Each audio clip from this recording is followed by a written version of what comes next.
Hi guys, welcome back to my channel. My name is Brady Young, and today I have with me a very special guest, my friend Katiera, and she is the person that has taken a lot of my photos. She's made me look very good, so you know she's really amazing. She's also a designer. She's traveled around the world, and she's also an undercover Asian. When I say that, like, I'm not being racist. She grew up in India, right? Yes. Please confirm this so I'm not racist. Yeah, so I lived in India for 15 years, and then I moved to Malaysia to finish up high school, then traveled around Europe doing different kinds of work with human trafficking, because that's definitely my passion, and then I just moved to Canada just a little bit ago, and that's where I met Brady. So, yeah, Katiera. And she's dating my best friend too, so we can't forget that. But of all places she's traveled, she decided to come to Regina. Yeah, still getting through that one myself, you know? I'll how the Lord works in mysterious ways.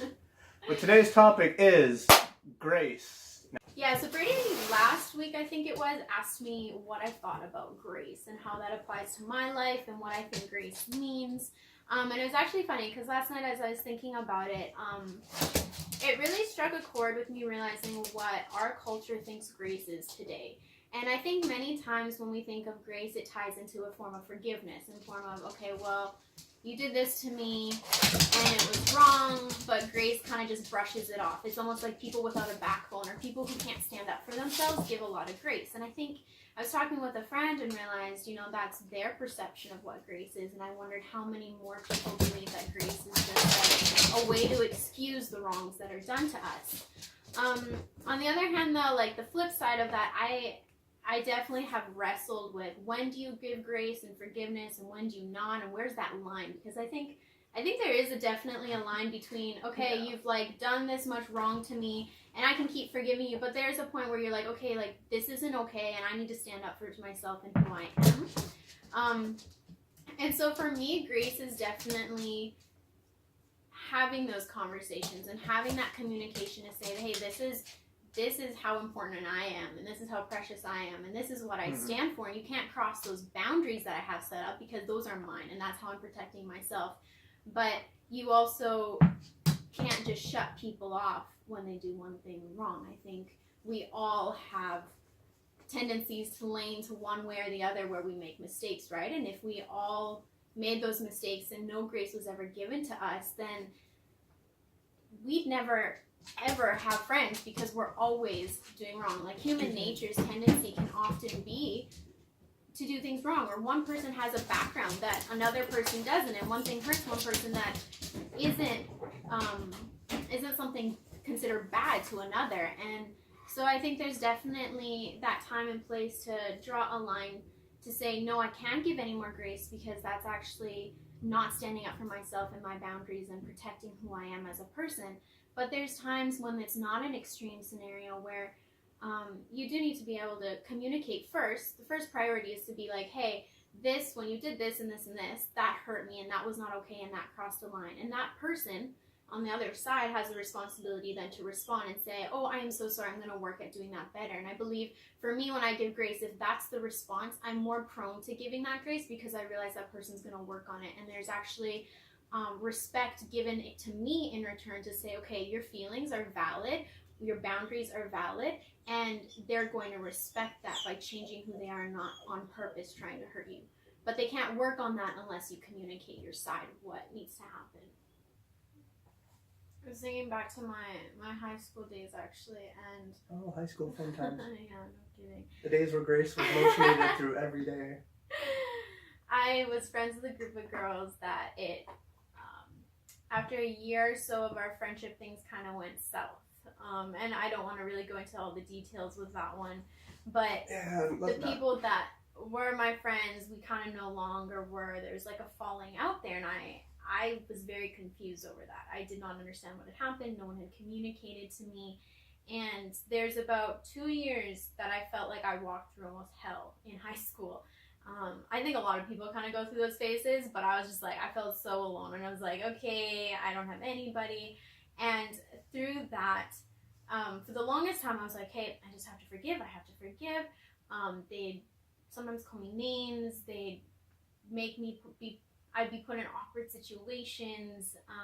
It really like affected me and who I was as a person and my confidence level. But I kept saying, you know what, like I'm not strong enough to stand up to them.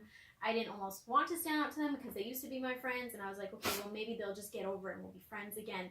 And about a year went by where I went through so much of just trying to forgive. And after that year, that summer before I went into my next grade, I really felt this push to be like, you know what? It's not okay that I feel this way, and it's not okay that I'm alone, and I can feel alone, but unless I communicate, because they weren't willing to stand up and communicate to me what had happened, I had to be that person, and I was valuable enough to stand up for myself and ask what happened. There's no anger in me. Honestly, that was the grace of God. I was not angry. I wasn't upset. I didn't like. Honestly, if they had called me in the middle of the night and needed my help, I would have been there within minutes.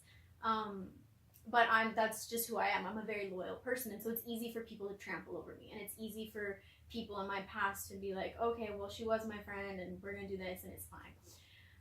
After that all happened, I went back to school, and I went to my one of our school leaders, and I just had a sit-down meeting with her, and I was like, hey, this is kind of what's going on. Are you okay to kind of mediate, just to sit down, talk with all of us, just so I can hear their hearts, and if I have done something wrong that I'm totally unaware of, I want to make it right, and just see where this is going, because I can't go through the rest of high school feeling this way. And that was the first time I really took a step to take initiative and say, you know what, I'm valuable. The way they're treating me is not okay. I'm willing to forgive and own up to anything that I've done wrong, but I also want them to know that this isn't gonna like stay in the dark. I wasn't willing to let this sit and boil inside of me and let them think everything was okay, or let them think that what they were doing to me was just, I was just going to play along with it as if there was never consequences to their actions. And that meeting did end up happening, and it was one of the best things I had done. I didn't actually walk away with any more friends than I started with. There was really no soft hearts to work through anything with these girls, but I walked away with a self-confidence that said, you know what, I still forgive them. I still would be there for them in the middle of the night if they called me up. And I'm still like willing to be that person.